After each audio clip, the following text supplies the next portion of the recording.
Hello students, कैसे हैं आप सब लोग। तो स्वागत है बच्चों आप सभी का पॉलिनी चैनल पर। सो बच्चों, लास्ट क्लास के अंदर हम लोगों ने स्ट्रक्चर ऑफ एटम से रिलेटेड क्या क्या चीजें डिस्कस करी थी। अगर आप लोगों को याद हो तो हम लोगों ने बोहर्स मॉडल अपना कंप्लीट कर लिया था। हमने देखा था कि बोहर्स मॉडल के अलग अलग पोस्टुलेट्स क्या है, कैसे हम लोग एनर्जी वगैरह कैलकुलेट कर सकते हैं, और बोहर्स मॉडल से रिलेटेड इवन हम लोगों ने कई सारे क्वेश्चन वगैरह, कई सारे न्यूमेरिकल्स वगैरह भी डिस्कस किए थे। उनमें से कुछ क्वेश्चन मैंने आपको होमवर्क में भी दिए थे। आई होप आप सभी ने घर पे जाके अटेम्प्ट करे होंगे। उसमें से एक क्वेश्चन ऐसा था जिसमें काफी बच्चों को प्रॉब्लम आ रही थी, तो उस क्वेश्चन को भी मैं यहाँ पे डिस्कस करूंगी, ठीक है। एंड देन हम लोग आज की क्लास में आगे डिस्कस करेंगे ड्यूअल नेचर ऑफ मैटर के बारे में। अब क्या होता है ड्यूअल नेचर ऑफ मैटर, मतलब क्या है इसका, क्या थी सारी चीजें, वो हम लोग देखेंगे। उस पे आप लोग एक फॉर्मूला पढ़ेंगे, उस फॉर्मूला पे बेस भी कई सारे क्वेश्चंस, कई सारे न्यूमेरिकल्स आते हैं। तो बेटा उसको हम लोग डिस्कस करेंगे, ठीक है। चलिए तो स्टार्ट करते हैं बेटा। सबसे पहले देखते हैं हम लोग वो क्वेश्चन जो कि मैंने आप लोगों को करने के लिए दिया था। एक क्वेश्चन आप सभी के सामने ये था। क्वेश्चन है कि the energy of electron in the first Bohr orbit of hydrogen atom is -13.6 electron volt. Hydrogen atom की पहले बोहर ऑर्बिट में इलेक्ट्रॉन की जो एनर्जी है वो होती है -13.6 इलेक्ट्रॉन वोल्ट। ये बात आप सभी जानते हो, ठीक है। अब आगे उसने बोला है the possible energy value of the excited state for the electrons in the Bohr orbit of lithium 2+। उसने बोला है कि लिथियम 2+ के अंदर जो पॉसिबल एक्साइटेड स्टेट्स होती है, एक्साइटेड स्टेट्स मतलब जो भी होती है, उनकी पॉसिबल वैल्यू ऑफ एनर्जी क्या होगी, आपको ये बताना है। क्या वो -3.4 होगी, क्या वो -30.6 होगी, क्या वो -13.6 होगी, आपको बच्चे ये बताना है, राइट, कि वो क्या होगी। सिंपल सी बात है, ठीक है। तो देखो आपको पता है लिथियम 2+ क्या है बेटा, ये एक हाइड्रोजन लाइक स्पीशीज है।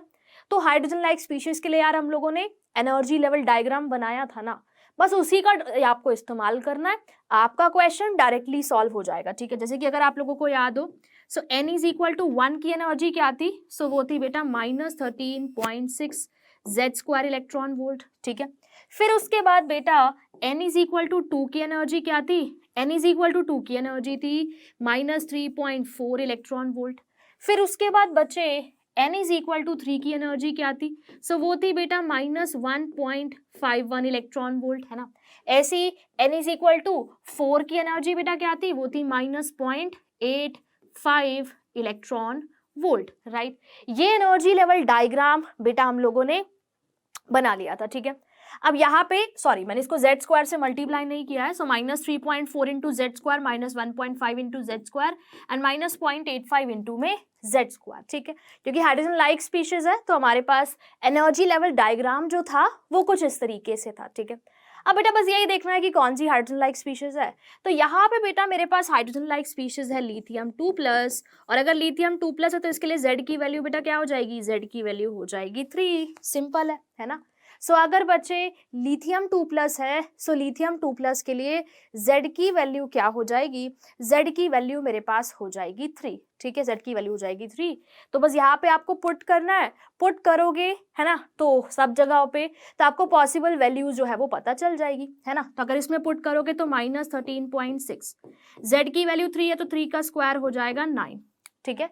Z की वैल्यू 3 है तो 3 का स्क्वायर हो जाएगा 9, सो -13.6 इंटू में 9 इलेक्ट्रॉन वोल्ट। तो ये आपके पास कुछ -122.4 इलेक्ट्रॉन वोल्ट आ जाएगी। मतलब n इज इक्वल टू 1 की एनर्जी लिथियम 2+ के लिए कुछ इतनी होगी, राइट। उसके बाद बेटा यहाँ पे अगर आप -3.4 इंटू Z² है तो Z की वैल्यू अगर आप 3 पुट करेंगे तो 3 का स्क्वायर हो जाएगा 9, सो -3.4 इंटू में 9, ठीक है। तो ये आपके पास आ जाएगा -30.6 इलेक्ट्रॉन वोल्ट। तो आप देख सकते हो एक एक्साइटेड स्टेट की एनर्जी, जो सेकेंड वाला हमारा शेल है या फिर जिसको हम फर्स्ट एक्साइटेड स्टेट बोल सकते हैं, उसकी एनर्जी बेटा -30.6 आ रही है। यानी कि बेटा मेरा ऑप्शन नंबर बी तो मुझे मिल चुका है, यानी कि बच्चे ऑप्शन नंबर बी तो है, ठीक है ना। मुझे देखना है कि एक्साइटेड स्टेट की एनर्जीज है उसमें कौन कौन सी पॉसिबल वैल्यूज हो सकती है। सो -30.6 तो मेरे पास फर्स्ट एक्साइटेड स्टेट से ही आ गई, यानी कि सेकेंड शेल से ही मेरे पास आ गई, ठीक है। ऐसे यहाँ पे आप पुट करोगे सो -1.5 इंटू में 9, है ना। सो -1.5 इंटू में 9 जब आप करेंगे, है ना, तो ये आ जाएगा -13, 1.51 इंटू 9 तो -13.6 इलेक्ट्रॉन वोल्ट आ जाएगी, है ना। तो आप देख सकते हो कि -13.6 भी आ गई है, ठीक है, -13.6 भी आ गई है। ऐसे अगर आप निकालते चलोगे तो बेटा -3.4 भी आ जाएगी, -3.4 भी आ जाएगी। यानी कि ये सारी की सारी वैल्यूज पॉसिबल वैल्यूज है एनर्जी के लिए, है ना। लिथियम 2+ की अगर मैं एक्साइटेड स्टेट की देखूं तो ये सारी की सारी वैल्यूज पॉसिबल है। तो अगर ये सारी पॉसिबल है यार, तो करेक्ट आंसर बेटा क्या आ जाएगा? करेक्ट आंसर मेरे पास आ जाएगा ऑप्शन नंबर डी, यानी कि ऑल ऑफ दीज, ठीक है। अगर ये सारी की सारी पॉसिबल है सो करेक्ट आंसर क्या आ जाएगा बेटा? करेक्ट आंसर आ जाएगा ऑप्शन नंबर डी, यानी कि ऑल ऑफ दीज। सिंपल सी बात है, ठीक है बेटा, क्लियर है आप सभी को, है ना। तो बस यही क्वेश्चन पूछा गया था कि लिथियम 2+ की जो भी एक्साइटेड स्टेट्स है उनकी पॉसिबल वैल्यूज ऑफ एनर्जी क्या होगी, है ना। तो बस यही क्वेश्चन बेटा पूछा गया था कि लिथियम 2+ की जो मेरे पास जो भी एक्साइटेड स्टेट्स है उनकी पॉसिबल वैल्यूज ऑफ एनर्जी क्या होगी, आपको बेटा ये बताना है, ठीक है। उनकी पॉसिबल वैल्यूज ऑफ एनर्जी क्या होगी, राइट। तो ये बताना है, तो हमने बता दिया। तो ये सारी पॉसिबल हो सकती है, ए बी सी तीनों पॉसिबल हो सकती है बेटा। सो करेक्ट आंसर क्या आ जाएगा? करेक्ट आंसर मेरे पास आ जाएगा ऑप्शन नंबर डी, ठीक है, क्लियर है ना। दैट मीन्स आपके ना मोस्टली क्वेश्चन एनर्जी वाले तो इन डायग्राम्स से ही सॉल्व हो जाते हैं बेटा। मोस्टली क्वेश्चंस आपके इसी डायग्राम से सॉल्व हो जाते हैं, है ना। तो आप देख सकते हो, तो ये सारी पॉसिबल है। So correct answer is D option, right. तो इस क्वेश्चन में काफी बच्चों को दिक्कत आ रही थी, तो मैंने ये क्वेश्चन आपको बता दिया, ठीक है। तो बस ये एनर्जी लेवल डायग्राम ध्यान में रखो, इनसे आधे सवाल तो वैसे ही सॉल्व हो जाते हैं और सेकंड्स के अंदर सॉल्व होते हैं, आपको बार बार कैलकुलेट नहीं करना होता, है ना। चलिए आगे चलते हैं बेटा और देखते हैं अपना नया topic, that is dual nature of matter. Dual nature of matter, dual nature नाम से पता लग रहा है, मतलब जैसे कि हमें पता है कि लाइट का ड्यूअल नेचर होता है, उसका पार्टिकल नेचर भी होता है और वेव नेचर भी होता है। तो आइंस्टीन ने 1905 में बताया था कि भाई लाइट का ड्यूअल नेचर होता है, उसका पार्टिकल नेचर भी होता है और वेव नेचर भी होता है ना। तो पार्टिकल नेचर भी होता है और वेव नेचर भी होता है। फिर एक नए साइंटिस्ट आए जिनका नाम था लुइस डी ब्रोगली। 1924 में एक नई साइंटिस्ट आए जिनका नाम था लुइस डी ब्रोगली। उन्होंने क्या बोला, जितने भी हमारे मटेरियल पार्टिकल्स है, चाहे इलेक्ट्रॉन की बात करूं चाहे प्रोटॉन की बात करूं, ठीक है ना, चाहे इलेक्ट्रॉन की बात करूं चाहे प्रोटॉन्स की बात करूं, चाहे किसी एटम की बात करूं, चाहे मैं किसी मॉलिक्यूल की बात करूं, मैं किसी चॉक के पीस की बात करूं, किसी स्टोन की बात करूं, किसी की भी बात करती हूं अगर मैं, तो डी ब्रोगली जी ने बोला कि जितने भी हमारे मटेरियल पार्टिकल्स होते हैं, चाहे वो माइक्रोस्कोपिक है चाहे वो मैक्रोस्कोपिक है, उनका भी ड्यूअल कैरेक्टर होता है। डुअल करेक्टर मतलब उनका भी डुअल करेक्टर होता है। डुअल करेक्टर मतलब कि they possess particle nature as well as wave nature, ठीक है ना। उनका भी डुअल करेक्टर होता है, particle nature as well as wave nature. तो सबसे पहले देखो, आइंस्टीन ने तो लाइट के लिए ऐसा बोला था कि भाई लाइट का क्या होता है, डुअल नेचर होता है, डुअल नेचर होता है, ठीक है। फिर उसके बाद डी ब्रोगली जी आए, उन्होंने बोला कि भाई जितने भी मटेरियल पार्टिकल्स होते हैं उनका भी डुअल नेचर होता है, particle nature as well as wave nature. और उसने बोला कि इन पार्टिकल्स के साथ जो वेव एसोसिएटेड होती है ना, एक मूविंग पार्टिकल्स के साथ जो भी वेव एसोसिएटेड होगी उस वेव को बोला जाएगा मैटर वेव या फिर डी ब्रोगली वेव, ठीक है। सो उसके साथ जो भी वेव एसोसिएटेड होती है ना, तो उसको वेव को बोला जाता है या तो मैटर वेव या फिर बेटा उस वेव को बोला जाता है डी ब्रोगली वेव। ऐसा डी ब्रोगली जी ने बोला, ठीक है। अब देखो डी ब्रोगली ने जो इतनी बड़ी बात जो बोल दी थी, ठीक है, इतनी बड़ी बात जो इसने बोल दी थी, तो भाई कुछ ना कुछ प्रूफ तो चाहिए था ना इस बात का, है ना। हम बोल रहे हैं कि भाई लाइट का डुअल नेचर होता है ना, पार्टिकल नेचर वेव नेचर, है ना। वो सारी चीजें एक्सपेरिमेंट्स वगैरह से देख ली थी, ठीक है। अब यहाँ पे डी ब्रोगली ने बोला कि भाई जितने भी हमारे मटेरियल पार्टिकल्स होते हैं, चाहे इलेक्ट्रॉन है चाहे प्रोटॉन है, कोई एटम है, कोई मॉलिक्यूल है, कोई चॉक का पीस है, कोई पत्थर है, कुछ भी है, इन सभी मटेरियल पार्टिकल्स का भी ड्यूअल कैरेक्टर होता है, मतलब particle nature as well as wave nature. और इनके साथ जो वेव एसोसिएटेड होती है उस वेव को बोला जाता है डी ब्रोगली वेव या फिर matter wave, de Broglie wave या फिर मैटर वेव। तो अब इसकी बात को प्रूव करने के लिए कुछ एक्सपेरिमेंट तो करने पड़ेंगे, है ना। तो क्या हुआ बेटा, मेरे पास साइंटिस्ट आए जिनका नाम था डेविसन एंड जर्मर, जिन्होंने इस वेव कैरेक्टर का वेरीफाई किया, कैसे वेरीफाई किया? कुछ भी नहीं है, एक छोटा सा उन्होंने एक्सपेरिमेंट सा करके देखा। क्या एक्सपेरिमेंट करके देखा? देखो आपके सामने, जैसे उन्होंने यहाँ पे एक निकल का क्रिस्टल लिया, है ना, निकल का क्रिस्टल लिया और उस निकल के क्रिस्टल पे इलेक्ट्रॉन्स की बीम ऐसे गिराई, ठीक है ना। निकल का क्रिस्टल लिया और उनके उस पे क्या किया? इलेक्ट्रॉन्स की बीम को गिराया, ठीक है। फिर उसके बाद कुछ रिफ्लेक्टेड रेस थी, उनको फोटोग्राफिक प्लेट पे देखा तो उनका पैटर्न देखा, तो उनका पैटर्न कुछ इस तरीके का था, ठीक है ना। फोटोग्राफिक प्लेट पे जो रेस थी, रिफ्लेक्टेड रेस, उनका कुछ पैटर्न देखा और जो पैटर्न था बेटा वो कुछ इस तरीके का था, जिसमें ऐसे कुछ रिंग्स थी, है ना, जिनका कॉन्सेंट्रिक रिंग्स थी यहाँ पे, ठीक है। यहाँ पे कुछ क्या थी? कॉन्सेंट्रिक रिंग्स प्रेजेंट थी, ठीक है ना। तो कुछ ऐसा पैटर्न मिला। तो जब डेविसन एंड जर्नर ने एक्सपेरिमेंट किया, उसने निकल क्रिस्टल पे ऐसी इलेक्ट्रॉन्स की बीम को गिराया और जो रिफ्लेक्टेड रेस थी उनका फोटोग्राफिक प्लेट पे जब पैटर्न देखा तो पैटर्न जो था बेटा वो कुछ इस तरीके का था, ठीक है। तो जो पैटर्न था बच्चे वो कुछ इस तरीके का था, है ना, कुछ इस तरीके का था, राइट।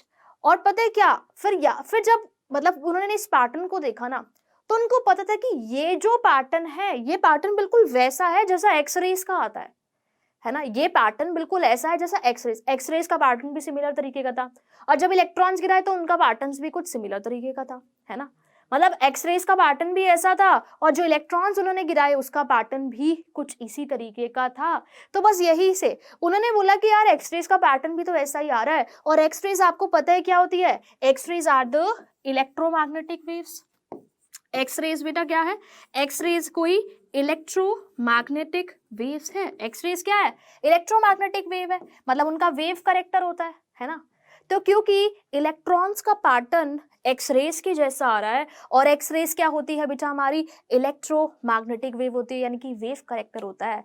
तो बस यहाँ से उन्होंने कंफर्म कर लिया कि भाई क्योंकि इलेक्ट्रॉन्स का पैटर्न एक्सरेज के जैसा आ रहा है और एक्सरेज क्या है? इलेक्ट्रोमैग्नेटिक वेव है। तो बस यही से उसने बोला कि इलेक्ट्रॉन्स के पास भी क्या होगा? वेव करेक्टर होगा। क्या होगा? वेव करेक्टर होगा, ठीक है, क्लियर है। तो भाई यही से फिर डी ब्रोगली जी की बात सही हो गई कि भाई, है ना, मेरे पास जितने भी मटेरियल पार्टिकल्स होते हैं, चाहे वो इलेक्ट्रॉन है, चाहे वो प्रोटॉन है, कोई एटम है, कोई न्यूक्लियाई है, कोई चॉक का पीस है, कोई बॉल है, कुछ भी है, इनके पास भी डुअल करेक्टर होता है, that means particle nature as well as wave nature. और ये चीज कंफर्म किससे हुई थी? डेविसन जर्मन ने जो एक्सपेरिमेंट किया था, एक निकल के क्रिस्टल पे उन्होंने इलेक्ट्रॉन की बीम गिराई और जैसे ही उन्होंने इलेक्ट्रॉन की बीम गिराई, है ना, और तो जो रेस थी उससे फोटोग्राफिक प्लेट पे जो पैटर्न मिला वो पैटर्न इस तरीके का था जो कि एक्सरेज के जैसा था, है ना। तो क्योंकि X rays are the electromagnetic waves, उनके पास वेव करेक्टर है, तो इसीलिए यहाँ से उन्होंने पता करा लिया कि भाई इलेक्ट्रॉन्स के पास भी क्या होगा? वेव करेक्टर होगा, ठीक है। तो बस यहाँ से बात कंफर्म हो गई कि डी ब्रोगली जी बिल्कुल सही बोल रहे हैं, है ना। तो यहाँ से ही फिर बेटा मेरे पास ये कॉन्सेप्ट आया डी ब्रोगली का, और डी ब्रोगली ने बोला कि इन मटेरियल पार्टिकल्स के साथ जो भी वेव एसोसिएटेड होती है इनको बोला जाता है डी ब्रोगली वेव या फिर मैटर वेव। क्या बोला जाता है? डी ब्रोगली वेव बोला जाता है या फिर बेटा इनको मैटर वेव बोला जाता है, ठीक है, क्लियर है ना। चलिए तो अब आगे चलते हैं, अब देखते हैं डी ब्रोगली के रिलेशन के बारे में कुछ फॉर्मूलाज जिन पर से रिलेटेड आपके नीट के एग्जाम में बहुत ज्यादा न्यूमेरिकल्स, बहुत ज्यादा क्वेश्चंस पूछे जाते हैं, राइट, क्लियर है। तो चलिए देखते हैं क्या है ये डी ब्रोगली रिलेशन, ठीक है। तो भाई ये तो पता लग गया था कि भाई हर मटेरियल पार्टिकल के साथ वेव एसोसिएटेड है, वेव एसोसिएटेड तो उसकी कुछ ना कुछ वेवलेंथ होगी। तो जो भी मटेरियल पार्टिकल्स के साथ वेव एसोसिएटेड होती है उनकी वेवलेंथ कैसे कैलकुलेट करें? तो उन्होंने ना उसने क्या किया, फोटोन से रिलेट करके, है ना, वेवलेंथ को कैलकुलेट करने का सोचा, ठीक है ना। तो जैसे कि आपको सबको पता है कि फोटोन के लिए क्या होता है? E is equal to H nu या फिर क्या होता है? एच सी बाय लैम्डा, है ना। सो हमें पता है E क्या होता है? एच न्यू और H C by lambda. And Einstein के अकॉर्डिंग E क्या होता है? एम सी स्क्वायर होता है, एम सी स्क्वायर होता है। तो अगर हम इन दोनों को इक्वेट कर देते हैं, that is H C by lambda is equal to M C square. यहाँ पे बेटा C से C कैंसिल हो जाएगा, सो यहाँ से लैम्डा क्या आ जाएगा? लैम्डा आ जाएगा H अपॉन एम सी, ठीक है। यहाँ पे लैम्डा क्या आ जाएगा बेटा? H upon M C. H आपको पता ही है क्या होता है? Planck's constant, M is mass and C is the speed of light, ठीक है। बट अगर कोई भी मटेरियल पार्टिकल है, ठीक है, फॉर एनी मटेरियल पार्टिकल, इसी एक्सप्रेशन से हम लिख सकते हैं कि lambda is equal to H upon M C की जगह लिख सकते हैं H upon mv। So de Broglie ने ये एक रिलेशन दिया किसी भी मटेरियल पार्टिकल के साथ जो वेव एसोसिएटेड होती है उसकी वेवलेंथ को निकालने के लिए, that is lambda is equal to h upon में mv। यहाँ पे m क्या होता है बेटा, m is the mass of particle, m क्या होता है, मास ऑफ पार्टिकल बेटा, v बेटा यहाँ पे क्या होता है, v is the velocity of particle, ठीक है। सो v क्या होता है बच्चे, v is the velocity of particle, m is the mass of particle, ठीक है, m is the mass of particle, ठीक है। अब आपको पता ही है कि मास इनटू वेलोसिटी क्या होता है, क्या होता है भाई, याद है, थोड़ा पढ़ा होगा यार, फिजिक्स में इतना तो पढ़ा ही होगा बेटा। तो मास इनटू वेलोसिटी क्या होता है, मास इनटू वेलोसिटी होता है मोमेंटम, क्या होता है बेटा, मोमेंटम होता है, right. So mass into velocity is momentum, है ना। तो यहाँ पे mv की जगह हम लिख सकते हैं क्या, p। सो लैम्डा बेटा क्या आ जाएगा, लैम्डा आ जाएगा h अपॉन में p, ठीक है ना। तो लैम्डा क्या आ जाएगा, h upon p, because mass into velocity क्या होता है, मोमेंटम होता है। तो यहाँ से डी ब्रोगली जी ने भाई रिलेशन दे दिया कि मटेरियल पार्टिकल्स के साथ जो वेव एसोसिएटेड होती है हम उनकी वेवलेंथ कैसे निकालेंगे। सो लैम्डा क्या हो जाएगा, लैम्डा हो जाएगा h अपॉन mv और h अपॉन में p, ठीक है। सो लैम्डा बेटा क्या हो जाएगा, सो लैम्डा हो जाएगा h अपॉन mv यानी कि h अपॉन में p, सिंपल सी बात है, ठीक है। इसी फॉर्मूला पे बेस भरपूर क्वेश्चंस आएंगे, भरपूर सवाल आते हैं तुम्हारे एग्जाम में। कुछ नहीं है, डायरेक्ट फॉर्मूला है, आपको m पता होगा, आपको v पता होगा, आपको लैम्डा निकालना है ना। लेकिन गलतियां कहाँ पे होती है, यूनिट्स में होती है बेटा। तो सबसे पहली और मोस्ट इंपॉर्टेंट बात यह है कि आपको यूनिट्स का ध्यान रखना होगा, ठीक है। फॉर एग्जाम्पल देखिए मेरे पास यहाँ पे लैम्डा क्या है, h अपॉन mv। सो h यहाँ पे आपका किस में होना चाहिए बेटा, जूल सेकेंड में, ठीक है, which is 6.626 into 10 to the power minus 34 joule second, ठीक है ना। तो आपके पास h किस में होगा, जूल सेकेंड में। यहाँ पे बेटा आपके पास मास किस में होना चाहिए, है ना, याद है अगर मैंने तो जूल और केजी वगैरह में रिलेशन बताया था, है ना। तो इसीलिए बेटा यहाँ पे जो आपका मास है वो किस में होना चाहिए, वो होना चाहिए केजी में, ठीक है। v इज द वेलोसिटी जो किस में होनी चाहिए, मीटर पर सेकेंड में होना चाहिए, मीटर पर सेकेंड में आपकी वेलोसिटी होनी चाहिए। ऐसा करने पर आपकी जो वेवलेंथ आएगी बेटा वो किस में आ जाएगी, वो आ जाएगी मीटर में, ठीक है। ऐसा करने पर बच्चे आपकी वेवलेंथ किस में आएगी, वेवलेंथ आ जाएगी मीटर में, राइट, मीटर में आ जाएगी। सो h आपका प्लैंक्स कांस्टेंट जूल सेकंड में होना चाहिए, ठीक है ना। m आपका मास केजी में होना चाहिए, ठीक है। v is the velocity metre per second में, और ऐसा करने पर आपको लैम्डा किस में मिलेगा, मीटर में मिलेगा। स्पेसिफिक यही यूनिट है, बस स्पेसिफिक यही यूनिट है बच्चे। और किसी यूनिट पे पुट कर दिया तो क्वेश्चन गलत हो जाएगा। क्वेश्चन मुश्किल नहीं आता, क्वेश्चन आसान आएगा, लेकिन आप गलती कहाँ पे करेंगे, यूनिट्स में गलतियां कर देंगे, वैल्यूज पुट करने में, कैलकुलेशन में गलतियां कर देंगे, है ना, जो कि नहीं होनी चाहिए। तो शुरू से ही इन चीज़ों को ध्यान में रखो। और मैंने तुमको पहले भी बोला है कि फिजिकल की अलग से एक छोटी सी कॉपी बना लो जहाँ पे फॉर्मूलाज मेंशन करने हैं, लेकिन फॉर्मूलाज के साथ साथ यूनिट भी लिखनी है, क्योंकि कई बारी यूनिट में बदलाव आते ही फॉर्मूला में भी थोड़े थोड़े चेंजेस आने लगते हैं, लाइक 1000 1000 मतलब बहुत सारी अलग चीजें हो जाती है, ठीक है, क्लियर है। सो यूनिट्स का आपको ध्यान रखना है, मास केजी में, v velocity metre per second में, and h is the Planck's constant जो बेटा आपका किस में होना चाहिए, जो होना चाहिए जूल सेकंड में, बेटा किस में होना चाहिए, जूल सेकंड में। सो डी ब्रोगली जी ने फिर मटेरियल पार्टिकल्स जितने भी होते हैं उनके साथ जो वेव एसोसिएटेड होती है उनका वेवलेंथ निकाला, कैसे, फोटोन के साथ कंपेयर करके निकाला, और वहां से आ गया कि lambda is equal to h upon में mv, lambda is equal to h upon mv। अब देखो ये तो तुमको एक फॉर्मूला दिख रहा है, लेकिन ये एक अकेले फॉर्मूले से मेरा काम थोड़ी ना चलेगा, ठीक है। ये तो बेटा आपको एक फॉर्मूला दिख रहा है ना, इस अकेले फॉर्मूले से मेरा काम नहीं चलेगा, है ना। इसी फॉर्मूला को हम लोग क्या करेंगे, कुछ और तरीकों से भी लिखेंगे। So lambda is equal to h upon mv, this is the formula number 1, ठीक है। So lambda is equal to h upon mv, this is the formula number 1, ठीक है। अब इसी को फॉर्मूला को मैं काइनेटिक एनर्जी की टर्म्स में लिखूंगी। किसकी टर्म्स में लिखूंगी बेटा, काइनेटिक एनर्जी की टर्म्स में। कैसे, देखो आप सभी जानते हो कि काइनेटिक एनर्जी क्या होती है, काइनेटिक एनर्जी होती है half mv square. Kinetic energy बेटा क्या होती है, काइनेटिक एनर्जी मेरे पास होती है half mv square, half mv square, right. So kinetic energy is the half mv square, है ना। अब मैं क्या करती हूँ, ऊपर भी m से मल्टीप्लाई कर देती हूँ और नीचे भी m से मल्टीप्लाई कर देती हूँ। तो अगर बेटा मैं ऊपर m से मल्टीप्लाई करूंगी तो m इंटू एम हो जाएगा m स्क्वायर v स्क्वायर, और नीचे m से मल्टीप्लाई करूंगी तो बेटा नीचे आ जाएगा m, ठीक है। तो बेटा हम लोग ऊपर भी m से मल्टीप्लाई कर दिया मैंने और साथ ही साथ मैंने क्या किया, मैंने नीचे भी m से मल्टीप्लाई कर दिया, क्योंकि भाई फिर m और m कैंसिल हो जाएगा ना, है ना। तो बेटा मैंने ऊपर भी m से मल्टीप्लाई किया है और नीचे भी m से मल्टीप्लाई किया है। अब देखो आपको पता है कि मोमेंटम क्या होता है, मास इंटू वेलोसिटी। मोमेंटम क्या होता है बेटा, मास इंटू वेलोसिटी। सो पी स्क्वायर क्या हो जाएगा, एम स्क्वायर वी स्क्वायर, ठीक है।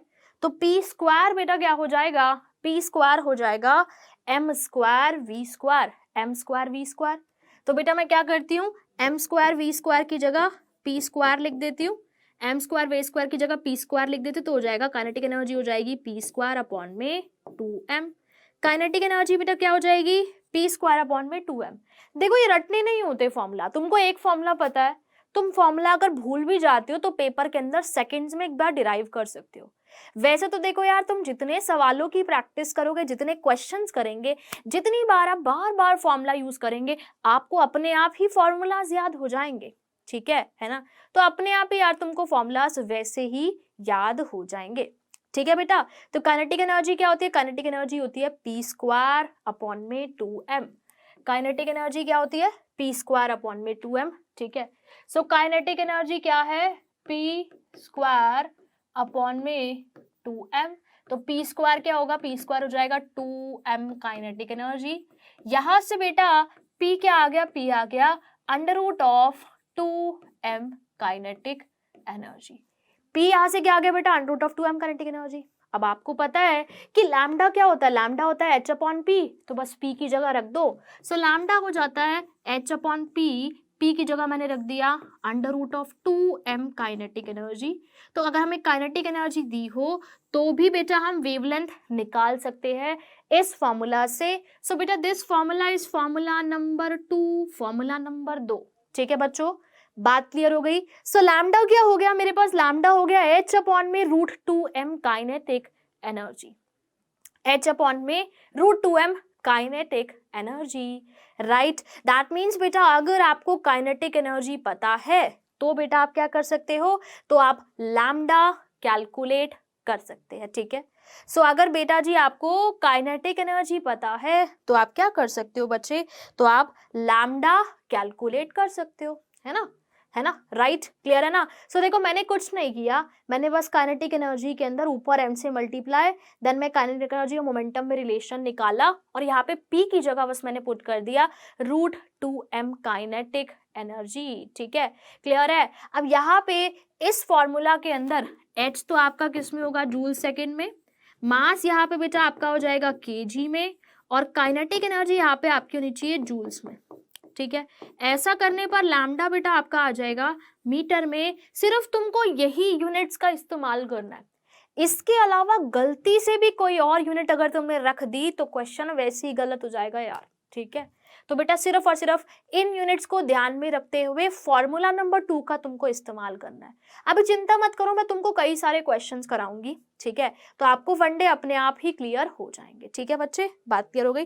तो मैं तुमको कई सारे क्वेश्चंस कराऊंगी, सो बेटा फंडे आपको अपने आप ही क्लियर हो जाएंगे, राइट। तो आपके सामने ये फॉर्मूला है और ये यूनिट्स है, ठीक है, तो इनका इस्तेमाल करना है। अभी देखेंगे क्वेश्चन, हर फॉर्मूला पे बेसिक क्वेश्चन कराऊंगी, तुमको अपने आप ही क्लियर हो जाएगा, है ना बेटा, क्लियर है ना। तो ये हमारे पास एक और एक्सप्रेशन आ गया, राइट।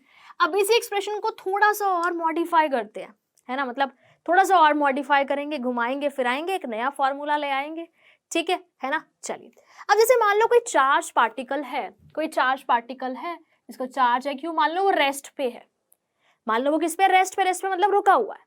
अब मैं उसको एक्सेलरेट कराती हूँ बाय अप्लाइंग वोल्टेज V, मैंने वोल्टेज V लगाई और उसको एक्सेलरेट कराया।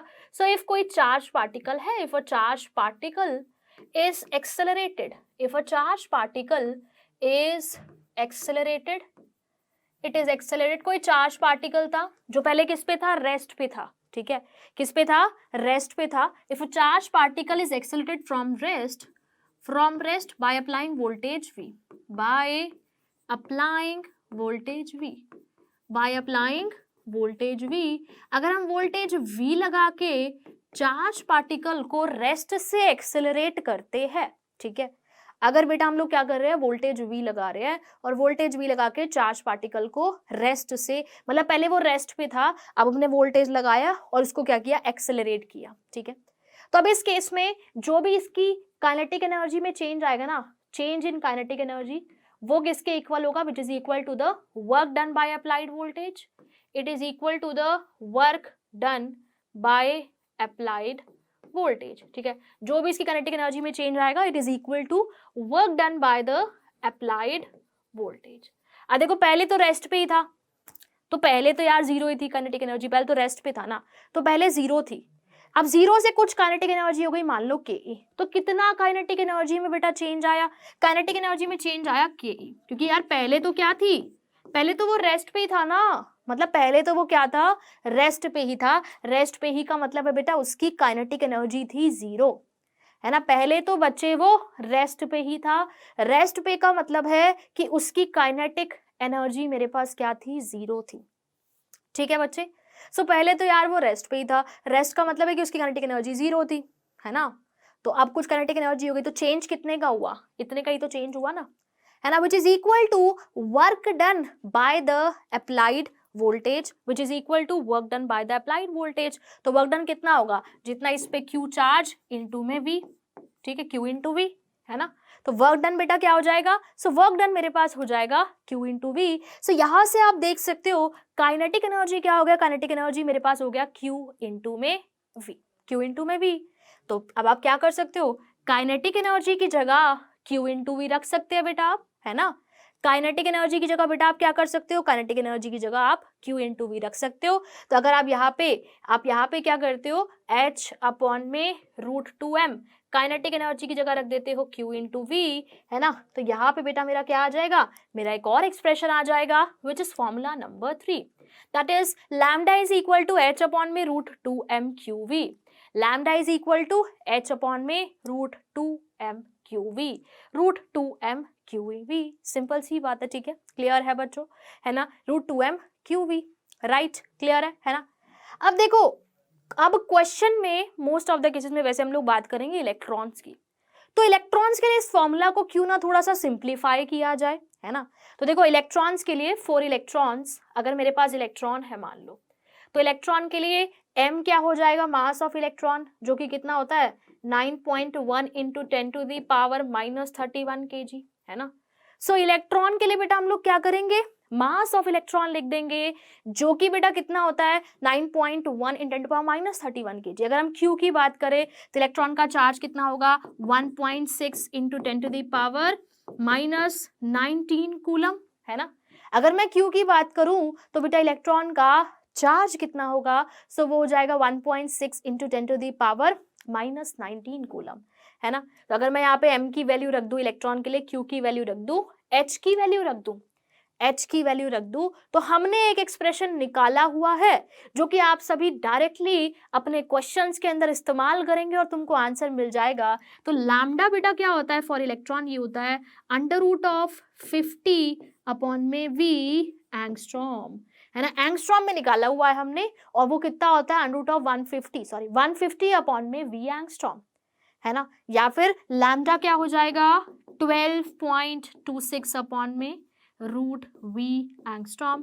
तो अगर इलेक्ट्रॉन की बात हम करते हैं, ठीक है, तो अगर बेटा हम लोग इलेक्ट्रॉन की बात करते हैं, ठीक है, इलेक्ट्रॉन की बात करते हैं कि भाई उसको एक्सेलरेट करा रहे हैं इतना वोल्टेज V लगा के, ठीक है, बाय अप्लाइंग V वोल्टेज, है ना, potential of V volt, right, है ना। तो हम डायरेक्टली इलेक्ट्रॉन के केस में ये फॉर्मूला डायरेक्टली लगा सकते हैं कि लैम्डा इज इक्वल टू जितना भी पोटेंशियल लगाएंगे, जितना भी वोल्टेज हम लोग लगाएंगे, डायरेक्टली इस फॉर्मूला का इस्तेमाल करेंगे और आंसर हमको मिल जाएगा, कुछ करना ही नहीं है, ठीक है। सो इलेक्ट्रॉन के लिए हमने अपना फॉर्मूला और सिंप्लीफाई कर दिया है, और बेटा इसी फॉर्मूला का इस्तेमाल करके हम लोग डायरेक्टली अपने क्वेश्चंस को सॉल्व कर सकते हैं, राइट, क्लियर है। सो फॉर इलेक्ट्रॉन्स हमारा जो फॉर्मूला है वो और सिंप्लीफाई हो चुका है, आपके सामने है, आप देख सकते हो, ठीक है बेटा। तो इलेक्ट्रॉन्स के लिए हमारा फॉर्मूला और सिंप्लीफाई हो गया। सो टोटल मिला के हमने कितने फॉर्मूलाज पढ़े, 4 फॉर्मूलाज, ठीक है। पहला डी ब्रोगली वेवलेंथ मतलब कोई भी अगर मटेरियल पार्टिकल है उसके साथ जो वेव एसोसिएटेड होगी उसकी wavelength lambda is equal to H upon M V और एच अपॉन पी। यूनिट्स का बेटा बहुत ध्यान रखना है, क्वेश्चन मुश्किल नहीं आएगा यार, क्वेश्चन तो आसान ही आएगा। आप गड़बड़ दो जगहों पे करोगे, पहला या तो यूनिट्स में या फिर कैलकुलेशन में, ठीक है।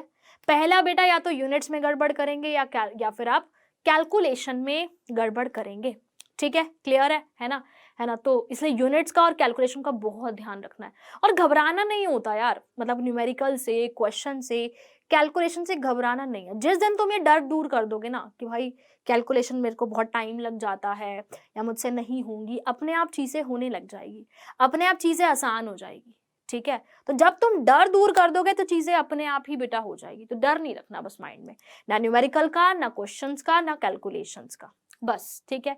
इतना जिस दिन तुमने कर लिया ना, तुम्हें फिजिकल से जो डर लगता है या फिर जैसे कि आप लोगों को फिजिक्स से भी काफी डर लगता है, तो वो अपने आप दूर भाग जाएगा, ठीक है। चलो, तो lambda is equal to H upon M V और एच अपॉन पी, राइट। और उसके अलावा बेटा मेरे पास lambda is equal to H upon में root two M kinetic energy, यहाँ पे आपकी काइनेटिक एनर्जी होनी चाहिए जूल में, एंड एम आपका होना चाहिए, मास आपका होना चाहिए बेटा केजी में। या फिर क्या हो जाएगा, lambda is equal to H upon में root two M Q V, lambda is equal to H upon में root two M Q V, electrons के लिए सिंपल है अंड रूट ऑफ 150 अपॉन में वी एंगस्ट्रॉम और 12.26 अपॉन में root we angstrom, ठीक है बेटा, क्लियर है। चलिए आगे चलते हैं, बात करते हैं। अब देखो ये जो डी ब्रोगली की इक्वेशन है ना, ये लगा तो हम सब पे रहे हैं, है ना, मतलब कोई भी हमारे पास मटेरियल पार्टिकल आ रहा है लगा तो यार सब पे ही रहे हैं, ठीक है।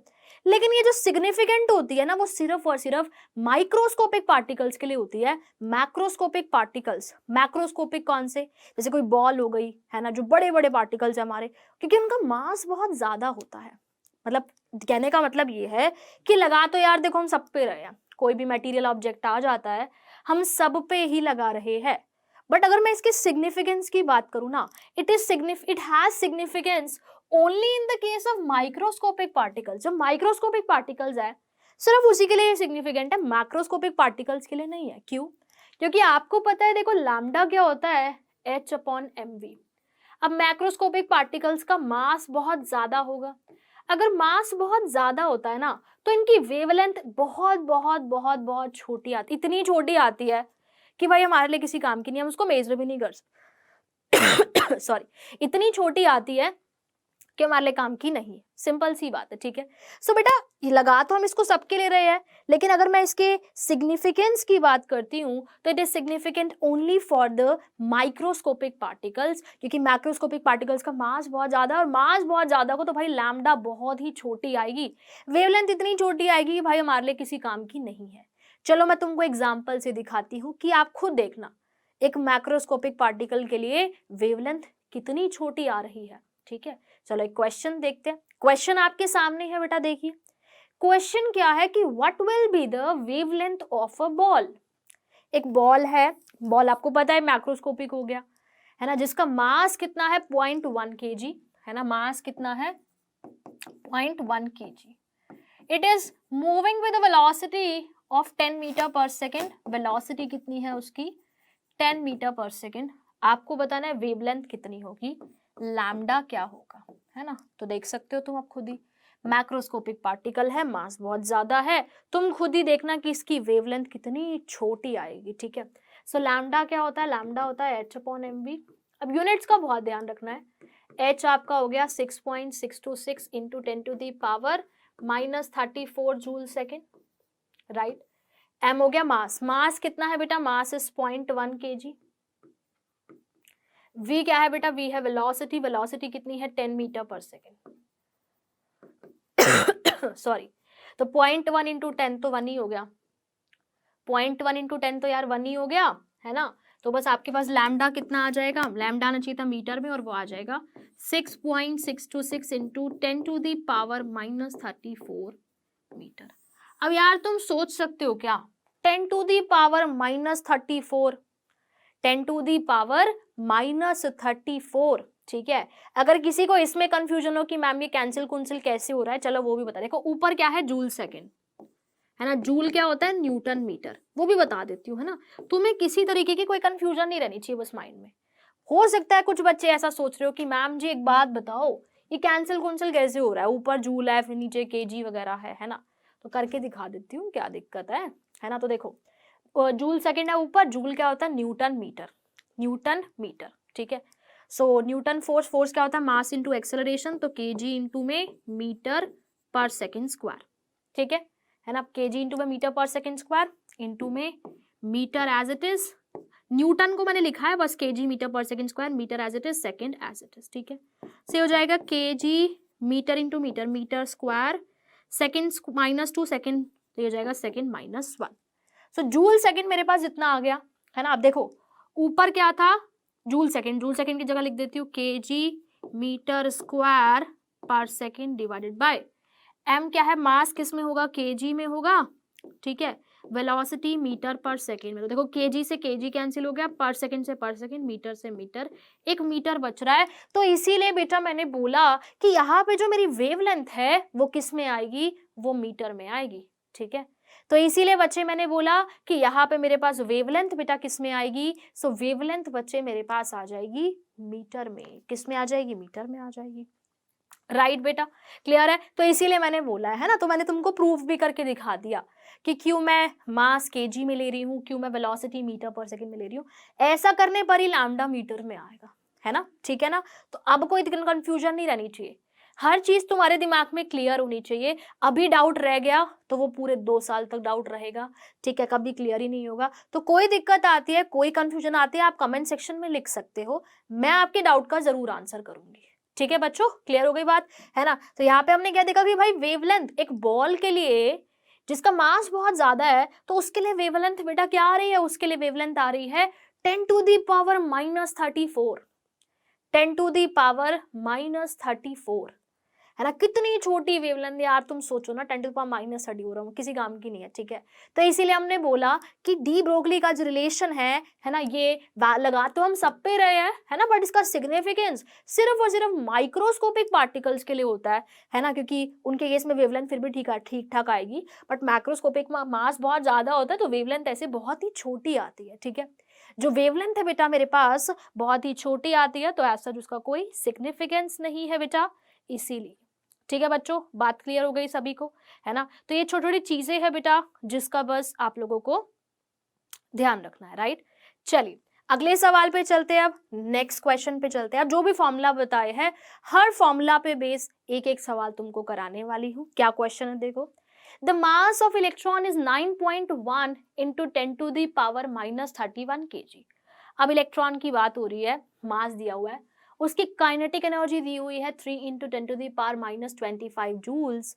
आपको बतानी है कि वेवलेंथ क्या होगी, वेवलेंथ क्या होगी, ठीक है। अब काइनेटिक एनर्जी वाला एक फॉर्मूला था, क्या था, लैम्डा इज इक्वल टू, है ना, काइनेटिक एनर्जी वाला एक फॉर्मूला था कि lambda is equal to h upon में √2m kinetic energy, lambda is equal to h upon में √2m काइनेटिक एनर्जी, ये फॉर्मूला था, राइट, है ना।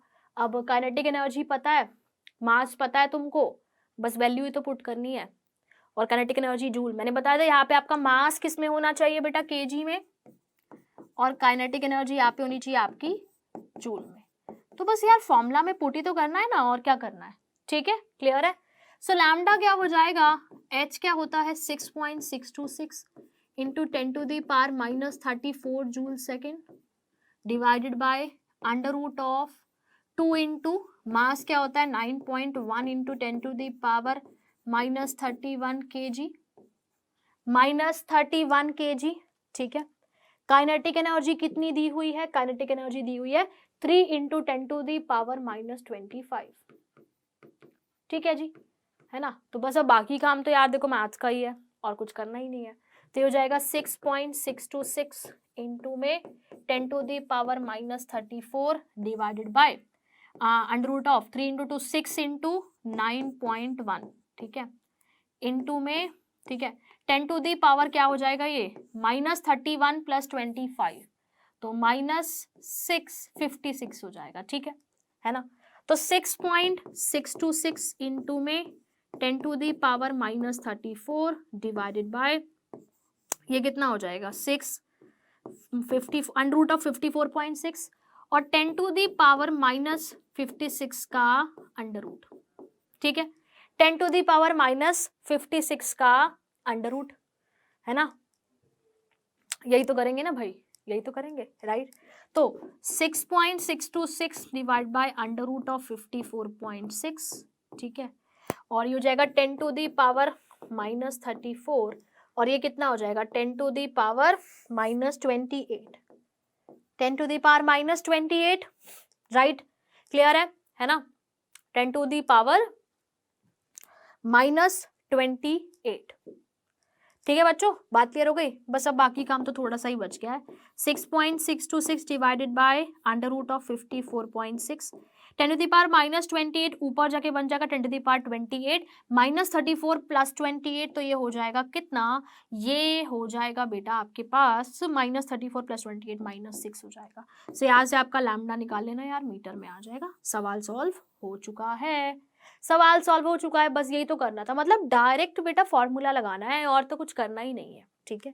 मतलब बच्चे आपको डायरेक्ट यहाँ पे फॉर्मूला लगाना है बेटा, उसके अलावा आपको कुछ भी नहीं करना, ठीक है, क्लियर है। डायरेक्ट फॉर्मूला लगाएंगे, आंसर अपने आप आ जाएगा, ठीक है बच्चों, बात क्लियर हो गई सभी को, है ना।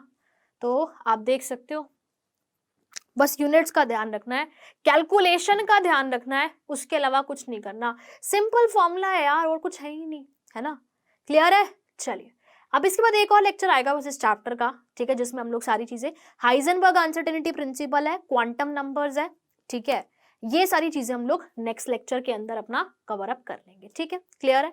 चलिए नेक्स्ट है बेटा मेरे पास की two particles A and B, दो पार्टिकल्स है A and B, they are in motion, दोनों मोशन में है, ठीक है, काफी अच्छा सवाल है, ठीक है ना। दो पार्टिकल्स है ए और बी, दोनों मोशन में है। वो बोल रहे हैं कि the wavelength associated with the particle A is 5 into 10 to the power minus 8 metre. तो वो बोल रहे हैं कि पार्टिकल ए के साथ जो वेवलेंथ एसोसिएटेड है, ठीक है, वो इतनी है। तो ऐसे मैं लिख देती हूँ कि भाई ए के साथ जो वेवलेंथ एसोसिएटेड है that is 5 into 10 to the power minus 8 metre, 5 into 10 to the power minus 8 metre. बोल रहे calculate the wavelength associated with particle B. आपको बताना है कि पार्टिकल बी के साथ वेवलेंथ कितनी एसोसिएट होगी, मतलब पार्टिकल बी के साथ एसोसिएटेड वेवलेंथ कितनी होगी, ठीक है। If its momentum is half of A, if B का मोमेंटम हाफ ऑफ ए है, यानी कि बी का मोमेंटम जो है it is half of momentum of A.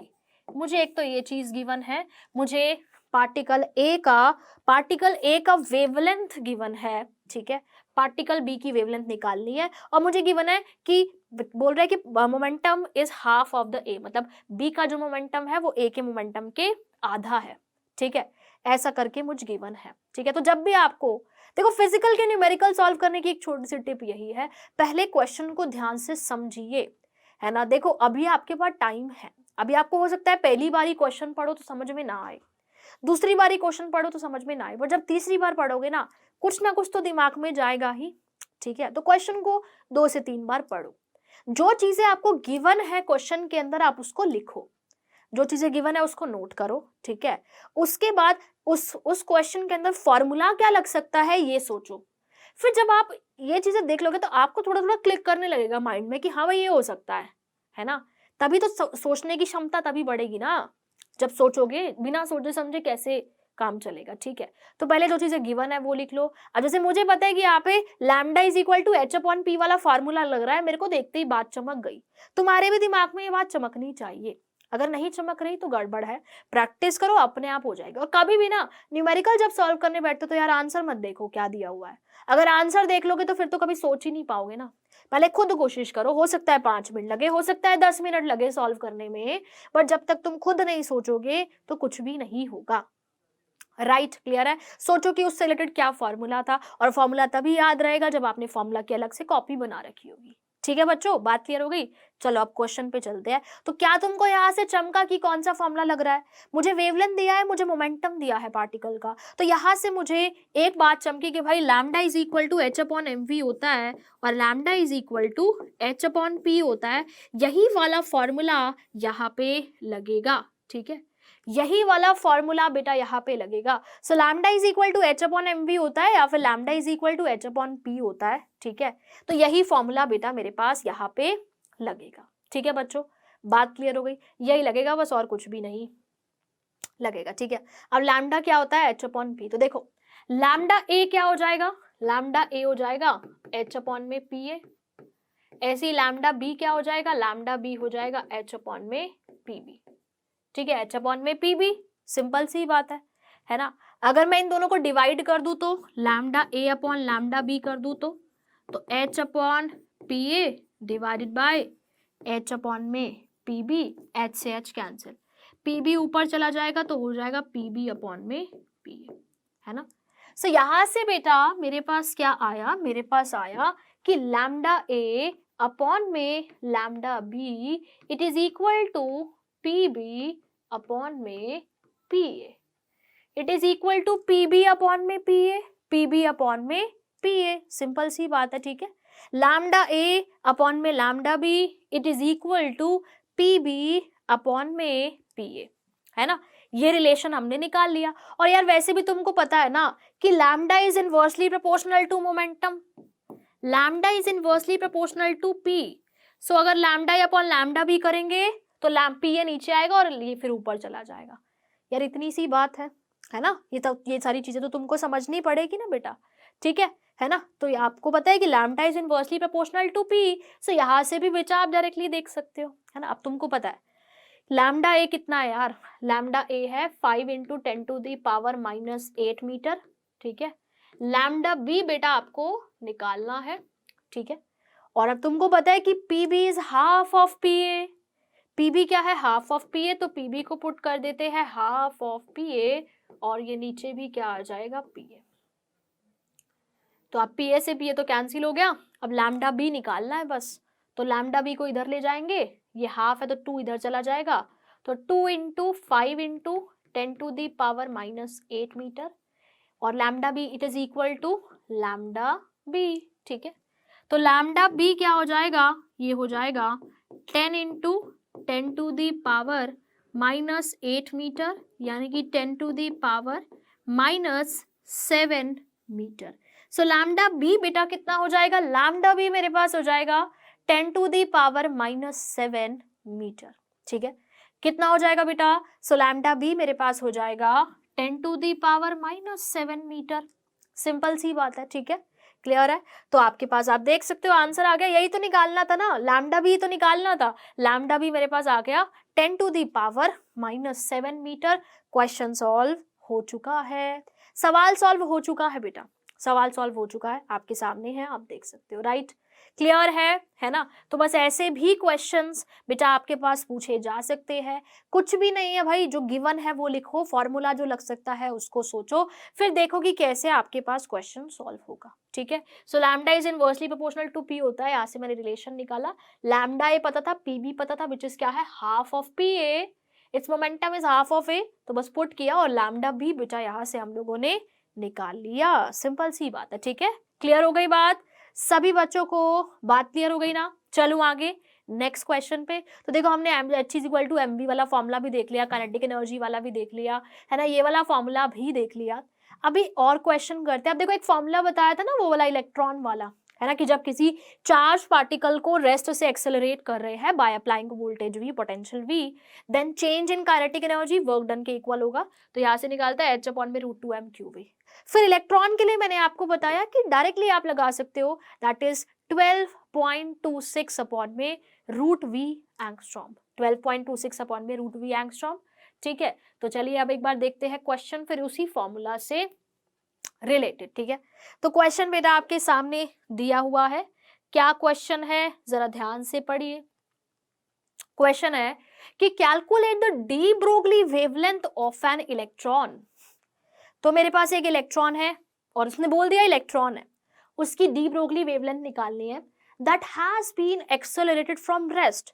Electron है वो रेस्ट पे था, उसको रेस्ट से एक्सेलरेट कराया by applying a potential of 1 kilovolt, 1 kilovolt का पोटेंशियल लगा के, है ना। तो रेस्ट पे था वो पहले, है ना, और उसको हमने एक्सेलरेट कराया है, वेवलेंथ निकालनी है। तुमको पता है यार कि जब किसी चार्ज पार्टिकल को रेस्ट से एक्सेलरेट करेंगे कुछ वोल्टेज लगा के, तो डी ब्रोगली वेवलेंथ क्या हो जाएगी? सो वो बेटा हो जाएगी h अपॉन में √2m/qv। ठीक है, अब क्योंकि यहाँ पे किसकी बात हो रही है? इलेक्ट्रॉन की बात हो रही है, तो इलेक्ट्रॉन के लिए आपको पता है m की जगह आ जाएगा mass of electron, that is 9.1 into 10⁻³ kg, -31 kg। Q की जगह यहाँ पे आ जाएगा charge of electron, that is 1.6 into में 10⁻⁻19 कूलम। और ऐसा करने पर हमारा फॉर्मूला क्या हो जाएगा? √150 अपॉन में v एंगस्ट्रॉम, है ना, ये हो जाएगा। बस सिंपल है ना। या फिर 12.26 अपॉन में √v एंगस्ट्रॉम, 12.26 अपॉन में √v एंगस्ट्रॉम। अब कितने का वोल्टेज लगाया हमने? 1 किलो वोल्ट का। 1 किलो वोल्ट का मतलब कितने वोल्ट हो गया? 1000 वोल्ट, है ना। तो v की जगह क्या आ जाएगा? बस 1000 आ जाएगा। तो बेटा v की जगह क्या आ जाएगा? 1000। सो 12.26 अपॉन √1000। लेकिन ये किस में आएगा? एंगस्ट्रॉम में। अब तुम ऑप्शंस में देख लेना, तुम यहां से एंगस्ट्रॉम में निकालोगे, ऑप्शंस में देख लेना कहीं मीटर वीटर में तो नहीं गिवन, या किसी और नैनोमीटर में तो नहीं गिवन। तो ये गलतियां भी करते हो, आप निकाल रहे हो एंगस्ट्रॉम में, और वही चीज तुमको अगर नैनोमीटर में करके दी हुई है तो तुम उसको सही करके आ जाते हो। तुमको ऐसा नहीं करना बेटा। एंगस्ट्रॉम में दिया है तो उसको फिर मीटर में करके फिर कन्वर्ट करके देखना पड़ेगा, और ऐसा भी नहीं करते। तो देख लेना, यूनिट्स का बहुत ध्यान रखना है, वही बोल रही हूँ बेसिकली इन शॉर्ट। ठीक है, मैं तुमको हर बारी ये बोलती हूँ और पूरी फिजिकल में ऐसे ही बोलती रहूंगी। क्यों? ताकि तुम खुद से जरा सोचो, और जब तुम्हें मेरी बात क्लिक करे तुम ये गलती क्वेश्चन में ना करो। ठीक है ना, जब क्वेश्चन सॉल्व करके बैठे, है ना, पता लगे यूनिट्स में गलती कर रहे हैं, फिर मैम की बात आई यार कि मैम ने तो इतनी बार बोला था, फिर भी गलती होगी, चलो अब आगे से नहीं करेंगे, है ना। ठीक है, चलिए। तो यहाँ पे हमने v की वैल्यू रख दी 1000 वोल्ट, से हो जाएगा 12.26 अपॉन में 10√10। ठीक है, एंगस्ट्रॉम। ठीक है बच्चे, बात क्लियर हो गई। अब √10 कितना होता है? 3.16। तो 12.26 अपॉन 10 इंटू में 3.16 एंगस्ट्रॉम, यानी कि हो जाएगा 12.26 अपॉन 31.6 एंगस्ट्रॉम। 31.6 एंगस्ट्रॉम। ठीक है ना। तो बस इसको सॉल्व कर लेना, आंसर आ जाएगा, वेवलेंथ आ जाएगी बेटा। ठीक है, तो बस बच्चे इसको आप सॉल्व कर लीजिएगा, वेवलेंथ आपके पास आ जाएगी। सिंपल सी बात है। ठीक है, क्लियर हो गई बात? राइट। तो बेटा बस इसको सॉल्व कर लेना, सॉल्व कर लेंगे तो वेवलेंथ आपके पास आ जाएगी। ठीक है बच्चे, बात क्लियर हो गई सभी को? हाँ या ना, यस और नो? ठीक है, क्लियर है ना। तो बस ऐसे ही करना है आपको। राइट, क्लियर है ना सभी बच्चों को ये चीजें? ठीक है, तो बस ऐसे ही बेटा आपके पास आ जाएगी। ठीक है, क्लियर है ना। चलिए आगे चलते हैं, देखते हैं बेटा हम लोग नेक्स्ट क्वेश्चन। तो देखो बेटा, क्वेश्चन है कि इन लिथियम 2+ में electron jumps from second to first orbit. जो इलेक्ट्रॉन है वो सेकंड ऑर्बिट से फर्स्ट ऑर्बिट पे आया है। तो ये चीज हमने बोहर्स मॉडल में पढ़ी हुई है कि जब भी हमारे पास इलेक्ट्रॉन लोअर ऑर्बिट से हायर ऑर्बिट पे जाएगा तो एनर्जी को एब्जॉर्ब करेगा, और जब वो ऊपर से नीचे आएगा तो वो एनर्जी को रिलीज करेगा ना। फिर कितनी एनर्जी रिलीज होती है वो डिपेंड करता है कि उनके बीच का एनर्जी गैप कितना है ना। तो वो वाला जो कॉन्सेप्ट है वो यहाँ पे इस्तेमाल होगा, है ना। और डी ब्रोगली के अंदर मिला जुला के फिर एक क्वेश्चन बनाया हुआ है। ठीक है, तो वो क्या बोल रहा है देखो, वो बोल रहा है कि लिथियम 2+ के अंदर जो इलेक्ट्रॉन है वो सेकंड ऑर्बिट से फर्स्ट ऑर्बिट में n=2 से n=1 में जंप कर रहा है। हमको पता है कि जब इलेक्ट्रॉन नीचे आएगा, ऊपर से नीचे आएगा, तो वो एनर्जी को क्या करेगा? रिलीज करेगा। ठीक है, अब वो बोल रहा है कि इफ एमिटेड रेडिएशन, तो जो भी उसने रेडिएशन एमिट करी है, ठीक है, it is absorb by hydrogen atom. अब यहाँ से जो भी एनर्जी रिलीज हुई वो किसने एब्जॉर्ब कर ली? वो एब्जॉर्ब कर ली हाइड्रोजन एटम ने, हाइड्रोजन एटम ने एब्जॉर्ब करी। तो वो बोल रहा है calculate the de Broglie wavelength of ejected electron. आपको बताना है जब ये जब ये रेडिएशन जो निकली है ना, वो अगर हाइड्रोजन एटम एब्जॉर्ब कर रहा है तो जो इलेक्ट्रॉन निकल रहा है उसकी डी ब्रोगली वेवलेंथ क्या होगी, ठीक है। तो सबसे पहली बात, जब वो n = 2 से n = 1 में तो कुछ एनर्जी रिलीज कर रहा है, तो वो एनर्जी अब हाइड्रोजन एटम एब्जॉर्ब कर रहा है। तो वो जो एनर्जी है बेटा वो कौन एब्जॉर्ब कर रहा है, हाइड्रोजन एटम एब्जॉर्ब कर रहा है, ठीक है। तो अब हाइड्रोजन एटम से क्या करना है, इलेक्ट्रॉन निकालना है। तो इलेक्ट्रॉन निकालने के लिए कुछ एनर्जी लग जाएगी, ठीक है। तो उसने एब्जॉर्ब कुछ करी है, जिसमें से कुछ तो इलेक्ट्रॉन को निकालने के लिए लग जाएगी, और फिर जो बाकी की बची हुई एनर्जी है उसको लेके इलेक्ट्रॉन काइनेटिक एनर्जी की फॉर्म में निकल लेगा लेके, है ना। फिर उस काइनेटिक एनर्जी से आप क्या कर सकते हो, de Broglie wavelength of ejected electron निकाल सकते हो, ठीक है। एक बार दोबारा से रिपीट करती हूँ क्वेश्चन, देखो भाई, लिथियम 2+ के केस में ना इलेक्ट्रॉन सेकंड ऑर्बिट से फर्स्ट ऑर्बिट में आ रहा है। तो सेकंड ऑर्बिट से फर्स्ट ऑर्बिट में जब आता है, जब ऊपर से नीचे आता है, तो हमको पता है कुछ एनर्जी रिलीज होगी। तो जो भी हमारे पास रेडिएशन एमिट हुई उसको हाइड्रोजन एटम ने एब्जॉर्ब कर लिया। अब वो बोल रहा है कि हाइड्रोजन एटम से जो इलेक्ट्रॉन निकला है उसकी डी ब्रोगली वेवलेंथ बताओ, यानी कि हाइड्रोजन एटम से इलेक्ट्रॉन निकल रहा है, तो अब उस एनर्जी को हाइड्रोजन ने एब्जॉर्ब किया, तो कुछ एनर्जी तो एज एन आयनाइजेशन एनर्जी लग गई होगी ना हाइड्रोजन से इलेक्ट्रॉन को निकालने के लिए। मतलब मान लो उसने एब्जॉर्ब करी थी 10, मान लो कि 2 यूज हो गई, तो अब 8 बच गई ना। तो जो बाकी की बची हुई 8 है उसको electron as a kinetic energy लेके निकल लेगा, जो एक्सेस एनर्जी होगी वो उसकी काइनेटिक एनर्जी होगी। तो इलेक्ट्रॉन की काइनेटिक एनर्जी पता है, वहां से बेटा हमको क्या करना है, इजेक्टेड इलेक्ट्रॉन की डी ब्रोगली वेवलेंथ निकालनी है, ठीक है। सो इलेक्ट्रॉन की काइनेटिक एनर्जी पता है ना बेटा, तो वहां से हमको क्या करना है, वहां से बेटा हमको इलेक्ट्रॉन की डी ब्रोगली वेवलेंथ निकालनी है। सिंपल सी बात है, ठीक है, क्लियर है ना। तो देखो अब एक बार स्टेप बाय स्टेप चलते हैं, राइट। तो वहां से आप लोगों को समझ में आएगा कि कैसे क्वेश्चन को करना है ना। तो देखो यहाँ पे बोहर का कॉन्सेप्ट वही वाला इस्तेमाल करके थोड़ा डी ब्रोगली के अंदर लगा के बहुत सारी चीजों को मिला जुला के एक क्वेश्चन दिया हुआ है। तो सबसे पहले ये देखते हैं मेरे पास कि भाई लिथियम 2+ में जब n = 1 से n = 2 से n = 1 में आएगा तो भाई कितनी एनर्जी रिलीज होगी। अब कितनी एनर्जी रिलीज होती है, that is equal to the energy gap, वो इनके बीच की एनर्जी गैप के इक्वल होगा, है ना। अब कितनी एनर्जी रिलीज होगी वो इक्वल होता है इन दोनों के बीच के एनर्जी गैप के, डेल्टा ई के, है ना। तो आपको पता है डेल्टा ई क्या होगा, देखो n = 1 क्या होता है, -13.6 into Z² electron volt. n = 2 क्या होता है, -3.4 इंटू में Z² इलेक्ट्रॉन वोल्ट, है ना। अब डेल्टा ई क्या हो जाएगा, डेल्टा ई हो जाएगा E2 - E1। एनर्जी गैप क्या होगा, E2 - E1। E2 कितना है, -3.4 electron volt into Z² electron volt, और E1 कितना है, -13.6 इंटू में Z² इलेक्ट्रॉन वोल्ट। तो ये हो जाएगा 13.6 - 3.4, तो ये हो जाएगा 10.2 इंटू में Z² इलेक्ट्रॉन वोल्ट। तो इनके बीच का एनर्जी गैप है 10.2 इंटू में Z² इलेक्ट्रॉन वोल्ट। 10.2 इंटू में Z² इलेक्ट्रॉन वोल्ट, तो जितना एनर्जी गैप होता है उतनी एनर्जी रिलीज होती है ना। जितना एनर्जी गैप होता है बेटा उतनी ही एनर्जी रिलीज होती है। तो एनर्जी कितनी रिलीज होगी, एनर्जी मेरे पास रिलीज हुई होगी 10.2 इंटू में Z² इलेक्ट्रॉन वोल्ट। अब यहाँ पे क्या है, लिथियम +2 है ना, सो लिथियम +2 के लिए Z की वैल्यू क्या हो गई, 3, है ना। तो 10.2 इंटू 3 का स्क्वायर हो जाएगा 9 इलेक्ट्रॉन वोल्ट, है ना। 9 इलेक्ट्रॉन वोल्ट, 10.2 इंटू में 9 इलेक्ट्रॉन वोल्ट। Z की वैल्यू मैंने 3 रख दी, ठीक है। तो ये बेटा कितना आ जाएगा, सो ये आ जाएगा 91.8 इलेक्ट्रॉन वोल्ट, राइट। तो ये बेटा कितना आ जाएगा, ये मेरे पास आ जाएगा 91.8 इलेक्ट्रॉन वोल्ट, 91.8 इलेक्ट्रॉन वोल्ट, है ना। यानी कि जब लिथियम 2+ में जब इलेक्ट्रॉन n = 2 से n = 1 पे आया तो 91.8 इलेक्ट्रॉन वोल्ट एनर्जी रिलीज हुई।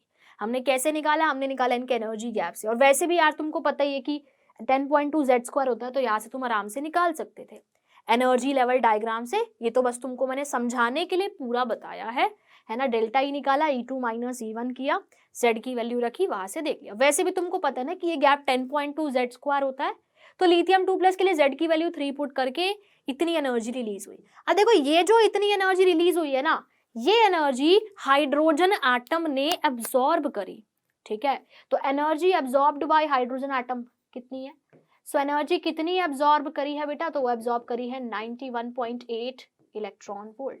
अब जब हाइड्रोजन ने इस एनर्जी को एब्जॉर्ब किया तो उसमें से क्या हुआ, इलेक्ट्रॉन, हाइड्रोजन में से इलेक्ट्रॉन निकला, है ना। अब हाइड्रोजन में से इलेक्ट्रॉन निकला तो कुछ एनर्जी तो यूज हो जाएगी इलेक्ट्रॉन को निकालने के लिए, और जो बाकी की एनर्जी है, जो एक्सेस एनर्जी बचेगी, वो हो जाएगी इलेक्ट्रॉन की काइनेटिक एनर्जी की फॉर्म में, है ना।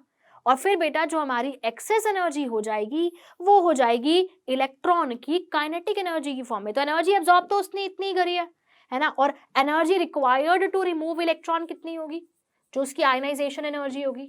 एनर्जी एब्जॉर्ब तो उसने इतनी रिलीज हुई थी, इतनी हाइड्रोजन ने एब्जॉर्ब कर ली। अब इसमें से कुछ एनर्जी रिक्वायर्ड होगी to absorb electron, to remove electron. कुछ एनर्जी रिक्वायर्ड होगी to remove the electron which is the ionisation energy, to remove the electron, जो कि बेटा क्या है, जो कि मेरे पास है आयोनाइजेशन एनर्जी, जो कि मेरे पास क्या है, ionisation energy, energy required to remove electron, जो कि बेटा क्या है, आयनाइजेशन एनर्जी। और वो कितनी होती है, वो होती है 13.6 Z² इलेक्ट्रॉन वोल्ट, है ना, याद है ना, कितनी होती है 13.6 Z² इलेक्ट्रॉन वोल्ट। अब हाइड्रोजन एटम है तो Z की वैल्यू 1 हो जाएगी, तो इलेक्ट्रॉन को रिमूव करने के लिए इतनी एनर्जी चाहिए, एब्जॉर्ब उसने इतनी करी है, ठीक है ना, ठीक है। एब्जॉर्ब तो उसने इतनी करी है जितनी रिलीज हुई थी। अब उसमें से कुछ तो इलेक्ट्रॉन को निकालने के लिए इस्तेमाल हो जाएगी, कितनी इस्तेमाल होगी हाइड्रोजन की, 13.6 इलेक्ट्रॉन वोल्ट, जो कि आयनाइजेशन एनर्जी क्या होती है 13.6 Z² इलेक्ट्रॉन वोल्ट, यही तो होती है ना, है ना। तो एब्जॉर्ब उसने इतनी करी, इतनी निकालने के लिए इस्तेमाल हो गई, तो बाकी की बची हुई एनर्जी एक्सेस एनर्जी होगी विच इज द काइनेटिक एनर्जी, है ना।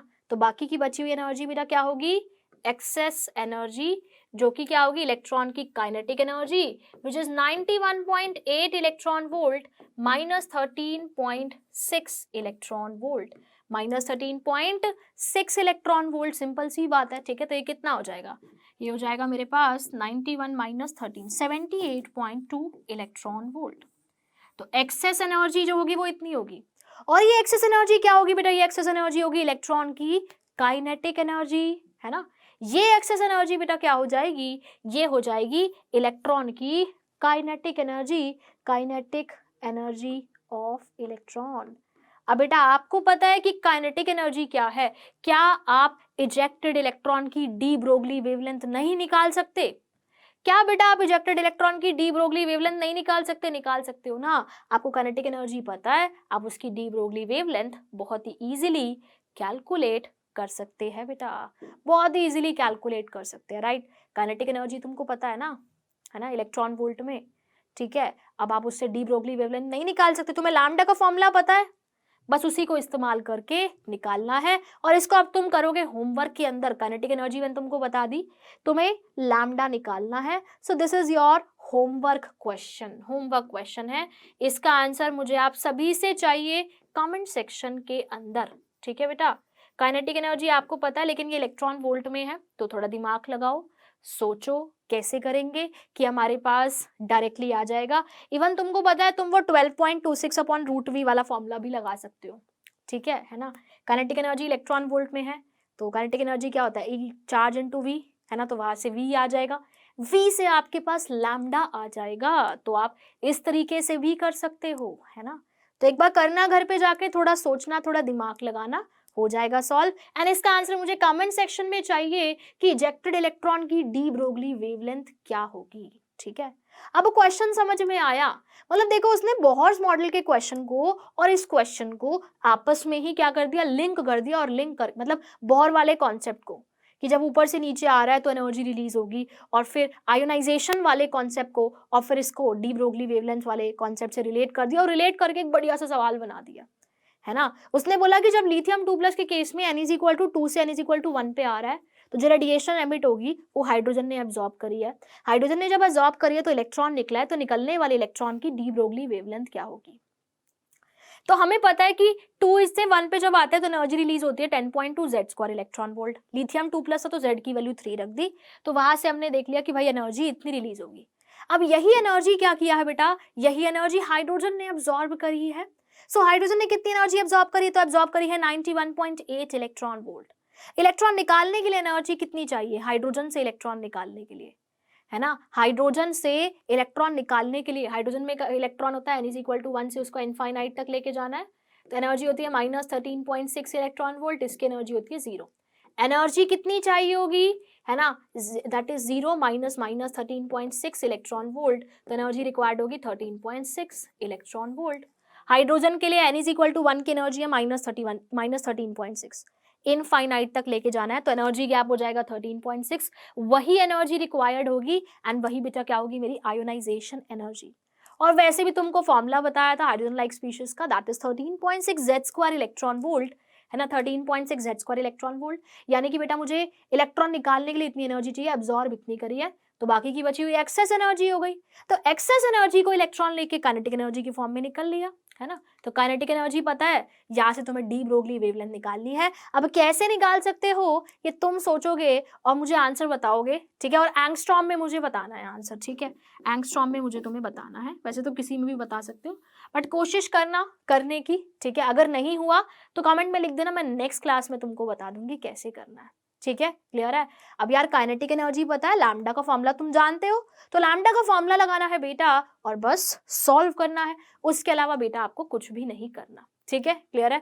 तो इसका आंसर मुझे कमेंट सेक्शन के अंदर आप सभी से चाहिए, राइट बच्चों, बात क्लियर हो गई है ना।